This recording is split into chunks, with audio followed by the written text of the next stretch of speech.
Hello दोस्तों, नमस्कार। मैं हूँ अर्चना भाई, स्वागत करती हूँ अपने यूट्यूब चैनल पे आप सभी का। एक बहुत ही प्यारा चुटकुला नाच गीत लेके आई हूँ। कैसे लगेगा कमेंट में ज़रूर बताना। चालू करा। घोपवन फरैला वंगिया हो, लचकैयो कर डार, लचकैयो कर डार। घोपवन फरैला पड़ी लवंगिया हो, लचकैयो कर डार, लचकैयो कर डार। के करे आवई जुड़िया हो, के करे बोखरवा, के करे आवई जुड़िया हो, के करे बोखरवा, के करे नी होला रातौनी हो, दिना लौकै ना रात, दिना लौझै ना रात। के करे होला रातौनी हो, दिना सूझै ना रात, दिना सूझै ना रात। घोपवन फरैला वंगिया हो, लचकैयो कर डार, लचकैयो कर डार। घोपवन फरैला वंगिया हो, लचकैयो कर डार, लचकैयो कर डार। सास के आवई जुड़ी ननद के बोखरवा, सास के आवई जुड़ी ननद के बोखरवा, सैया के होला रातौनी हो, दिना सूझै ना रात, दिना सूझै ना रात। सैया के होला रातौनी हो, दिना सूझै ना रात, दिना सूझै ना रात।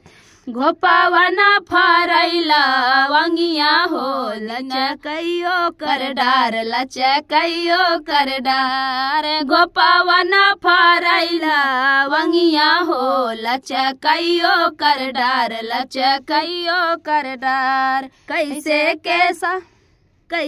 के झारी हो जुड़ी बोखरवा, कैसे के झारी हो जुड़ी बोखरवा, कैसे के झारी रातौनी हो, दिना सूझै ना रात, दिना सूझै ना रात। कैसे के झारी रातौनी हो, दिना सूझै ना रात, दिना सूझै ना रात।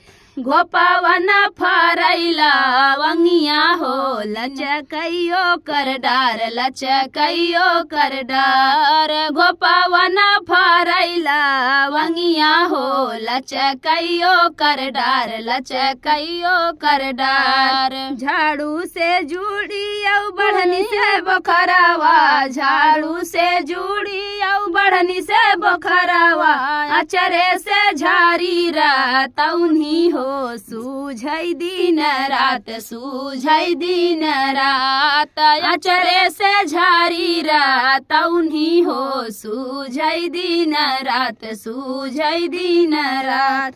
घोपवन फरैला वंगिया हो, लचकैयो कर डार, लचकैयो कर डार। घोपवन फरैला वंगिया हो, लचकैयो कर डार, लचकैयो कर डार।